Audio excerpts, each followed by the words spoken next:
सभी को नमस्कार और आप सभी का स्वागत है मेरे इस चैनल में धी गंगा में। और आज हम नया पाठ सर्वनाम। इससे पहले मैंने संज्ञा की 3 वीडियो बनाई है जिसमें संज्ञा के विषय में बता रखा है, उसके भेदों के बारे में बता रखा है। और 2 वीडियो में संज्ञा के विषय में ही है, पहला पार्ट, दूसरा पार्ट, और तीसरा पार्ट संज्ञा से संबंधित प्रश्नोत्तरी है। तो आप उसे भी देख लीजिए, बहुत ही जरूरी है। परीक्षाएं शुरू हो रखी हैं, चल रही हैं, और आने वाली भी हैं, परीक्षाएं होने वाली भी हैं। तो उन परीक्षाओं में आप उत्तीर्ण हो सके, इस हेतु से मैं ये वीडियो बना रहा हूं। और आज हमारा नया पाठ है सर्वनाम। तो चलिए फिर शुरू करते हैं। और जो मेरे चैनल में नए नए आए हैं, कृपया करके मेरे चैनल को लाइक, सब्सक्राइब और कमेंट कीजिए और ज्यादा से ज्यादा शेयर कीजिए। चलिए फिर तो शुरू करते हैं। सर्वनाम, सर्व और नाम, यहाँ पे 2 शब्द हैं। सर्व अर्थात संपूर्ण, और नाम मतलब होता है सूचक, किसी को जानने के लिए, किसी को पहचानने के लिए। इस संसार में जितनी भी आप वस्तुएं देखते हैं, जितने भी प्राणी देखते हैं, पेड़ पौधे इत्यादि देखते हैं, हर किसी का नाम है। क्यों? तो उसको जानने के लिए, उसको पहचानने के लिए। तो सर्व नाम की सब नामों में, सब संज्ञाओं में जिन शब्दों का प्रयोग होता है उसे हम क्या कहते हैं? सर्वनाम कहते हैं। देख लीजिए एक बार। सर्व शब्द की व्युत्पत्ति सर्व और नाम से मिलकर सर्वनाम बना है। जिस सर्व का अर्थ होता है समस्त, सब, सारा, संपूर्ण। और नाम का पर्यायवाची जो बताए हैं, संज्ञा, सूचक, अभिधान। सभी नामों में, सभी संज्ञाओं में। अब सरल भाषा में एक बार देख लेते हैं कि सर्व होता है सब नामों अर्थात संज्ञाओं के बदले जो शब्द आते हैं उन्हें हम सर्वनाम कहते हैं।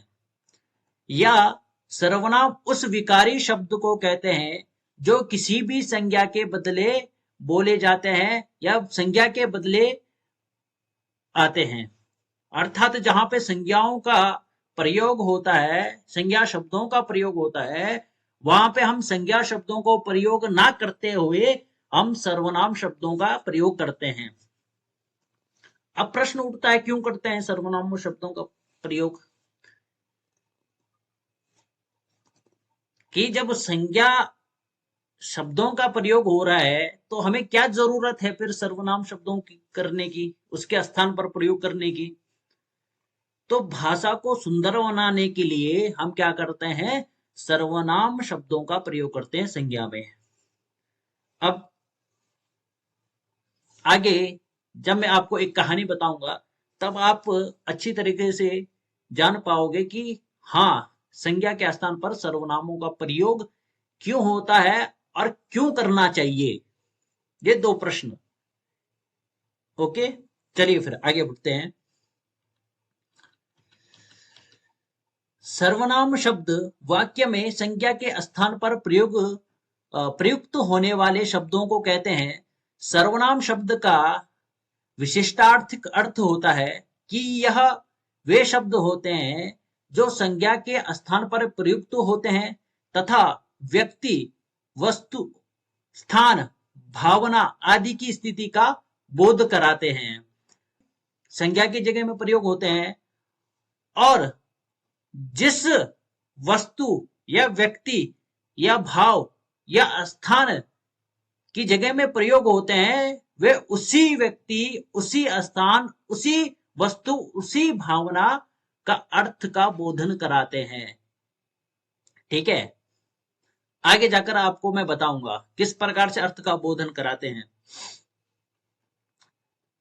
सर्वनाम प्रयुक्त संज्ञा शब्द की पहचान करने में मदद करते हैं। देखो, ये आपको उत्तर मिल गया यहाँ कि जिसके बारे में, मतलब जिस संज्ञा के बारे में कोई भी हो, कोई व्यक्ति हो, स्थान, वस्तु, भावना इत्यादि हो, उस संज्ञा शब्द के स्थान पर हमने क्या प्रयोग किया? सर्वनाम।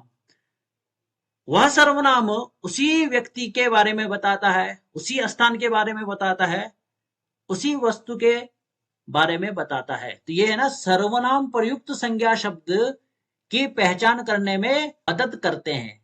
जैसे कि मैं, तुम, वह, हम, आप, यह, ये, वे आदि। ये क्या होते हैं? संज्ञा के स्थान पर प्रयुक्त किए जाते हैं। अब हम कहानी के माध्यम से जानेंगे कि किस प्रकार से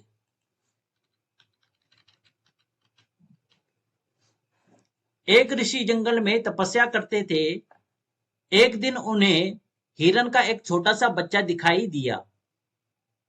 उसके पैर से बहुत खून बह रहा था। उन्होंने इधर उधर देखा। जब कोई और नजर नहीं आया तो उन्होंने हिरन के बच्चे को प्यार से उठाया और उसकी मरहम पट्टी की। अब उसे देने के लिए उनके पास घास नहीं थी, अर्थात उसे भूख लगी हिरन के बच्चे को, तो ऋषि के पास घास नहीं थी। आश्रम में रहते थे, उनका ज्यादातर समय तपस्या में बीतता था, तो घास ना होने के कारण तब तो वे गांव की ओर चल दिए। तब वे कहाँ गए? गांव की ओर। गांव वालों ने उनका आदर सत्कार किया और उन्हें घास से भरी एक बैलगाड़ी दे दी। ऋषि हिरन के बच्चे को लेकर अपनी कुटिया में आ गए। अब वे उसकी सेवा और भगवान की आराधना में अपना दिन बिताने लगे। अब एक दूसरी और कहानी बताता हूं मैं आपको, इसी में ज्यादा नहीं है। यदि सर्वनाम शब्द का प्रयोग संज्ञा में नहीं हो तो, अब नहीं हो तो क्या होगा, आइए देखें कैसे। कविता 10वीं कक्षा में पढ़ती है। कविता पढ़ाई में बहुत तेज है। कविता के सभी मित्र कविता से प्रश्न रहते हैं, खुश रहते हैं। कविता कभी भी स्वयं पर घमंड नहीं करती। कविता अपने माता पिता का आदर करती है। ठीक है। अब इसमें सर्वनाम शब्दों का प्रयोग देखिए। कविता 10वीं कक्षा में पढ़ती है। वह पढ़ाई में बहुत तेज है। उसके सभी मित्र उससे प्रसन्न रहते हैं। वह कभी भी स्वयं पर घमंड नहीं करती। वह अपने माता पिता का आदर करती है। अब मैंने आपको दो कहानियां बताई। ठीक है। एक में तो पहले से ही सर्वनाम शब्दों का प्रयोग किया गया है। ठीक है। ये पहली जो कहानी है हमारी, इसमें सर्वनाम शब्दों का प्रयोग कर रखा है। ऋषि की जगह में हमने उन्हें, उन्होंने, उसकी, उसके इत्यादि शब्दों का प्रयोग किया। दूसरी कविता जिसमें यदि सर्वनाम शब्द का प्रयोग संज्ञा में नहीं हो तो क्या होगा, तो आपको इन दोनों में से सबसे, अर्थात बोलने में, सुनने में आपको कौन सी कहानी अच्छी लगी, तो आप कहोगे ऊपर वाली कहानी अच्छी लगी, या फिर जो ये कविता वाली जिसमें सर्वनाम शब्दों का प्रयोग किया है वो भी सही लगी। किंतु ये जो बीच वाली जो कविता है, जो कहानी है, सॉरी कहानी है, इसमें कविता कविता हर जगह में आया है। तो ये क्या करता है, सुनने वालों को क्या करता है, बोर करता है। अरे बार बार कहाँ कविता आ रहा है, कविता से कोई दूसरा नाम नहीं है, उसकी जगह में कोई दूसरा शब्द नहीं है। तो इस आलस्य को दूर करने के लिए, इस कहानी को सुंदर बनाने के लिए क्या करते हैं, हम सर्वनाम शब्दों का प्रयोग करते हैं। तो आपको उत्तर मिल गया अब कि सर्वनाम शब्दों का प्रयोग क्यों करते हैं। चलिए तो फिर आगे चलते हैं। इतना पता लग गया तो चलिए फिर आगे। कमेंट भी करते रहिए बीच बीच में यदि वीडियो आपको अच्छी लग रही है तो। आपने देखा कि ऊपर लिखे अनुच्छेद में कविता के स्थान पर वह, उसके, उससे, स्वयं, अपने आदि शब्दों का प्रयोग हुआ है।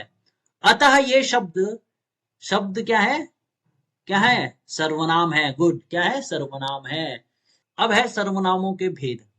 ये बहुत ही प्रमुख पॉइंट है, इसलिए याद रख लेना कि सर्वनाम के कितने भेद होते हैं। प्रश्न ये मैंने आपको लिख कर भी दिया है। यह प्रश्न हिंदी व्याकरण में अक्सर पूछा जाता है। ठीक है, देखिए मैंने लिख रखा है, अक्सर पूछा जाता है। अब कोई भी परीक्षा हो तो ये प्रश्न जरूर पूछते हैं। तो सर्वनाम के कितने भेद हैं? सर्वनाम के 6 भेद हैं या 6 प्रकार हैं।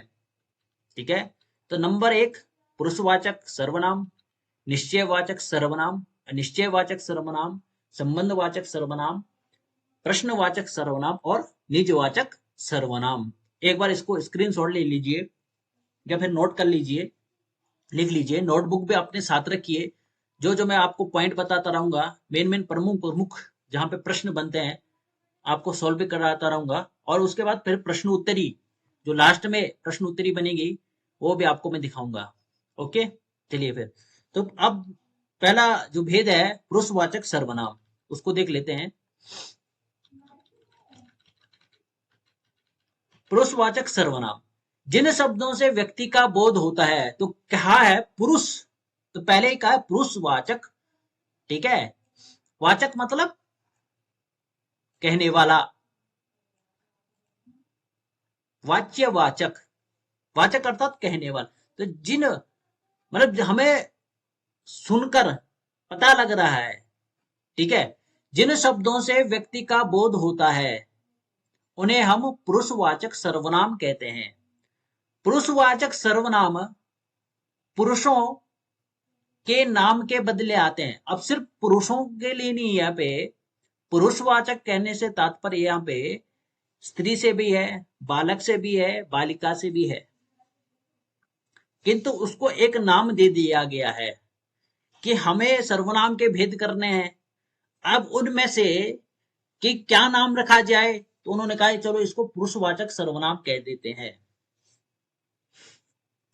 यहाँ पे मनुष्यवाचक सर्वनाम भी हो सकता था कि मनुष्यवाचक सर्वनाम, जो सर्वनाम क्या होते हैं मनुष्यों के स्थान पर, तो मनुष्यों में क्या होते हैं, सब आ जाते हैं। इसमें कौन सी संज्ञा है मनुष्य में, नहीं पता चल रहा है, परसों ही पढ़ाया था। ठीक है, मनुष्यवाचक में क्या आ जाता है, जातिवाचक संज्ञा है। जातिवाचक से क्या होता है, सबका पता लग जाता है, सभी मतलब स्त्री का, शिशु का, बालक का, पुरुष का, सभी आ जाते हैं। तो व्यक्ति वाचक सर्वनाम ऐसा नाम होता तो डाउट नहीं होता फिर कि यार वहां पे पुरुष कह रखा है तो पुरुष के स्थान पर ही प्रयोग होगा, ऐसा नहीं है। ये क्या होगा, स्त्रियों के लिए भी प्रयोग होगा, अर्थात स्त्रियों के संज्ञा शब्दों में भी सर्वनाम शब्दों का प्रयोग होगा। बालक जो शब्द आते हैं राम, दिनेश इत्यादि, उनके स्थान पर भी सर्वनाम शब्दों का प्रयोग होगा। ठीक है, दूसरे शब्दों में देखें तो बोलने वाले, सुनने वाले तथा जिसके विषय में बात होती है उनके लिए प्रयोग किए जाने वाले सर्वनाम पुरुषवाचक सर्वनाम कहलाते हैं। अब देखो इसमें बोलने वाले, ठीक है, इसमें 3 होते हैं, बोलने वाला, सुनने वाला और जिसके विषय में हम कह रहे हैं। ओके, तो पहला क्या है, बोलने वाला, सुनने वाला और जिसके विषय में हम बात कर रहे हैं या बात हो रही है, तो उनके लिए प्रयोग किए जाने वाले जो शब्द हैं सर्वनाम, उनको हम पुरुषवाचक सर्वनाम कहते हैं। ओके, जैसे मैं, हम, वक्ता द्वारा खुद के लिए प्रयोग हुआ, मैं, हम। फिर है तुम या फिर आप, अर्थात जो सामने सुन रहा है, सुनने वाले के लिए, और जिसके विषय में बात हो रही, यह, वह, ये, वे, किसी और के बारे में बात करने के लिए आदि। इतना जानेंगे। तो पुरुषवाचक सर्वनाम 3 प्रकार के होते हैं, नोट कर लीजिए। उत्तम पुरुष, मध्यम पुरुष और अन्य पुरुष। ओके, पहला क्या है, उत्तम पुरुष, मध्यम पुरुष और अन्य पुरुष। चलो अब आगे देखते हैं। उत्तम पुरुष क्या होता है, लगभग आप सबको पता ही है। उत्तम पुरुष अर्थात मैं, जो खुद के लिए बात करता है। ओके, जिन सर्वनामों का प्रयोग बोलने वाला अर्थात वक्ता अपने लिए करता है उन्हें उत्तम पुरुषवाचक कहते हैं। उत्तम पुरुष वह होता है जो बोलता है, ठीक है। जैसे मैं अभी बोल रहा हूं तो मैं क्या हूं? उत्तम पुरुष। आप क्या हो? क्या हो आप? मध्यम पुरुष। और जिसके बारे में बात कर रहा हूं, यदि मैं आपसे बात कर रहा हूं किसी और के बारे में, तो वो क्या हो जाएगा? अन्य पुरुष हो जाएगा। अथवा बात करता है, इसे वक्ता भी कहते हैं। वक्ता का मतलब बोलने वाला, ठीक है। इसे हम अंग्रेजी में क्या कहेंगे? फर्स्ट पर्सन कहते हैं। वक्ता खुद के बारे में बताने के लिए मेरा, मैं, हम, हमारा, मुझे, मुझको, हमारी, मैंने, मेरा, मेरी आदि शब्दों का प्रयोग करता है। अब हम वाक्य द्वारा जानेंगे। हाँ, अब ये बहुत ही मेन ऐसे प्रश्न पूछे जाते हैं वाक्य द्वारा कि कहाँ पे संज्ञा है, कहाँ पे सर्वनाम है। वाक्य दे दिया, इसमें बताइए सर्वनाम क्या है, कौन सा भेद है सर्वनाम का। तो जब आप वाक्यों को जानेंगे, पहचानेंगे, पढ़ेंगे, वीडियो देखेंगे, तभी आप उन प्रश्नों का हल कर सकते हो, उन प्रश्नों को हल कर सकते हो, उनका जवाब दे सकते हो। ओके। मेरा नाम मनवित है। मैं कक्षा 10 में पढ़ता हूं। हम दो मित्र हैं। हमारा घर आस पास होना चाहिए था, आस पास में ही है। पास पास में ही है या आस पास में ही है। मुझे अपने मित्र के साथ खेलना बहुत पसंद है। पसंद है। मुझको आम मीठे लगते हैं। मैं दिल्ली में रहता हूँ।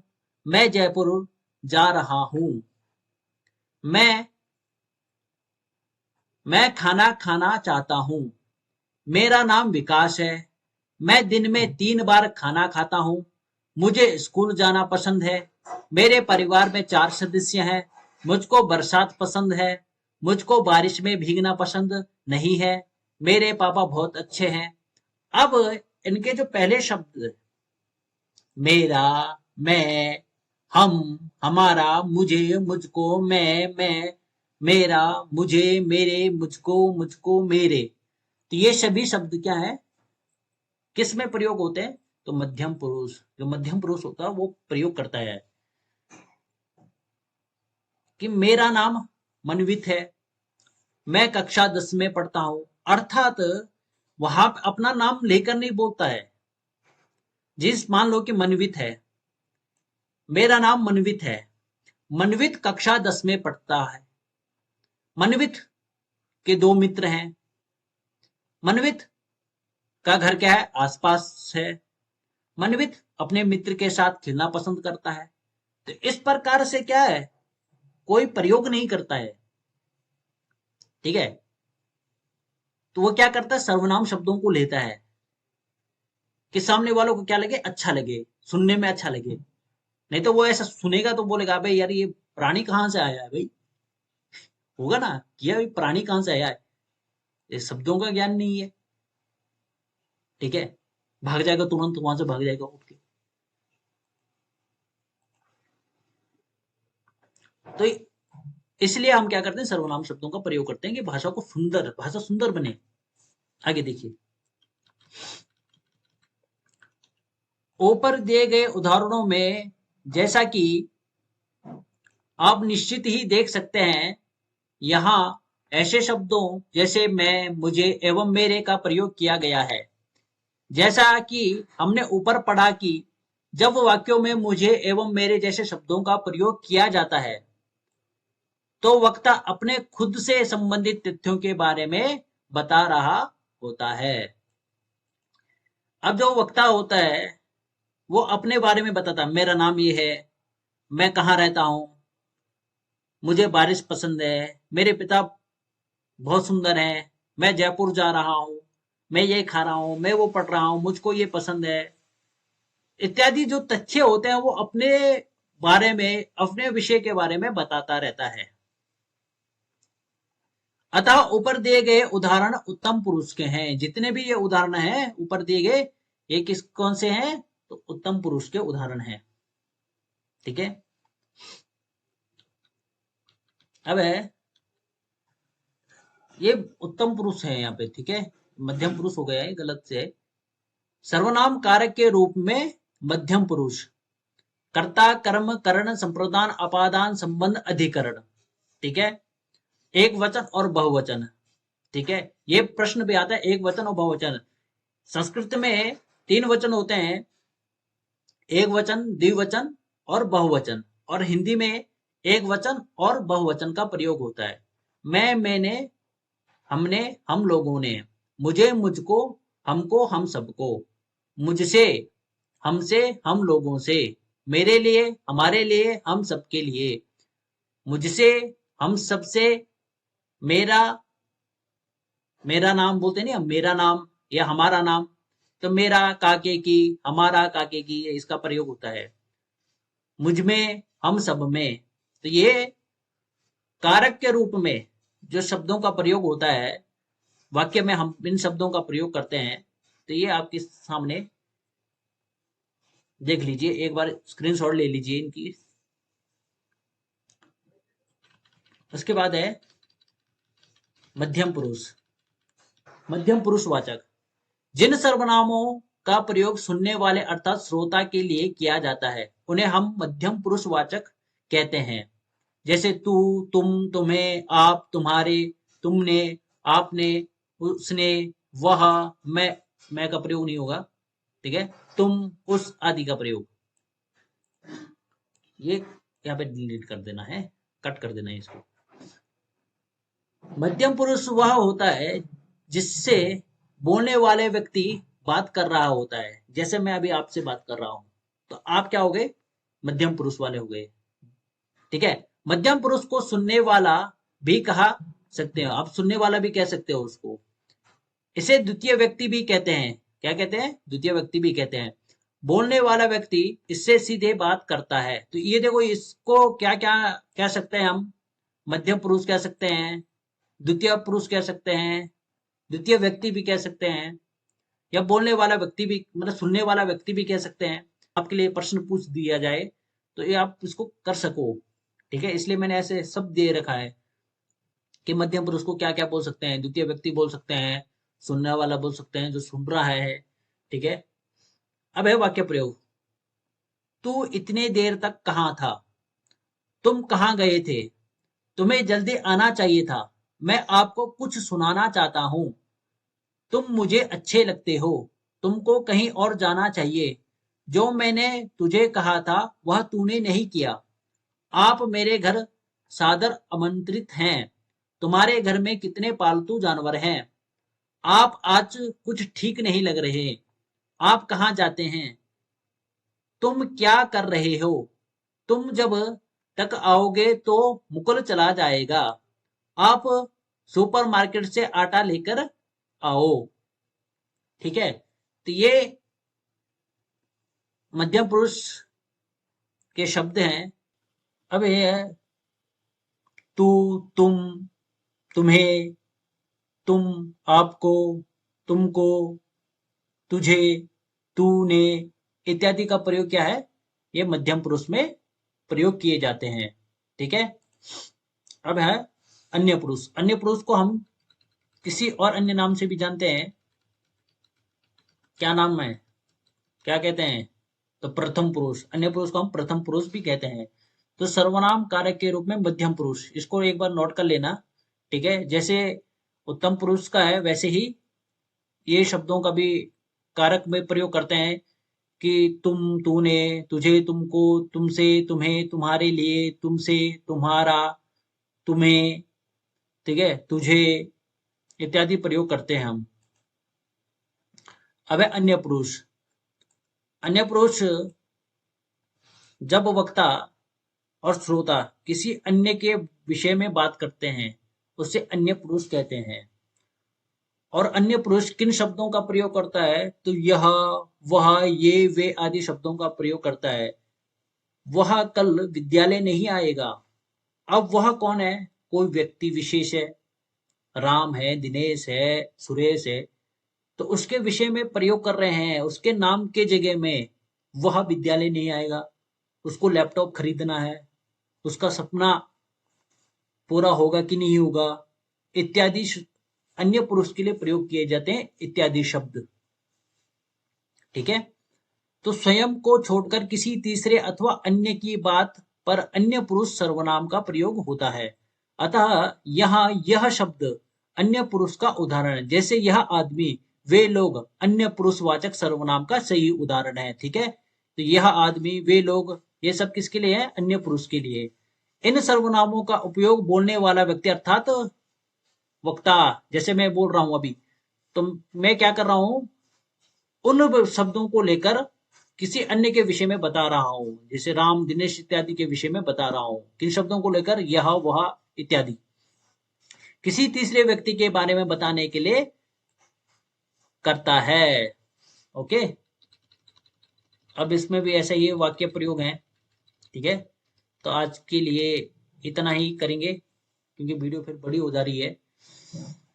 तो वह कल दिल्ली गया, यह मेरा घर है, वह बहुत अच्छा लड़का है, इन्हें विधानसभा जाना है इत्यादि वाक्य, ये सब क्या है?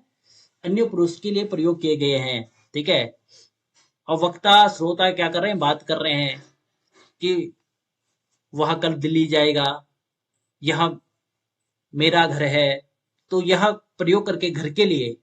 ठीक है, वह बहुत अच्छा लड़का है, इन्हें विधानसभा जाना है, वह हिमालय में जाने के सपने देख रहा है इत्यादि शब्द, ये क्या है? इत्यादि वाक्य आपके अन्य पुरुष के हैं। इसे नोट कर लेना, स्क्रीनशॉट लेना, और अब देख लेंगे इनका कारक के रूप में हम किस प्रकार प्रयोग करते हैं। वह, उसने, उसे, उसको, उससे, उसे, उसके लिए, उसका, उसके, उसकी, उसमें, उस पर, बहुवचन में, वे, उन्होंने, उन लोगों ने, उनको, उन्हें, उन लोगों को, उनसे, उन्हें, उनको, उनके लिए, उनसे, उन लोगों से, उनका, उनके, उनकी, उनमें, उन पर, उन लोगों पर, उन लोगों में इत्यादि शब्दों का प्रयोग करते हैं अन्य पुरुष के लिए। और कल फिर हम पढ़ेंगे निश्चयवाचक सर्वनाम से लेकर अंत तक, जितना हो सके। तो आज की क्लास आज खत्म होती है, और धन्यवाद। और ज्यादा से ज्यादा मेरे चैनल को लाइक, सब्सक्राइब और कमेंट कीजिए, और शेयर भी करते रहिए। Okay, bye.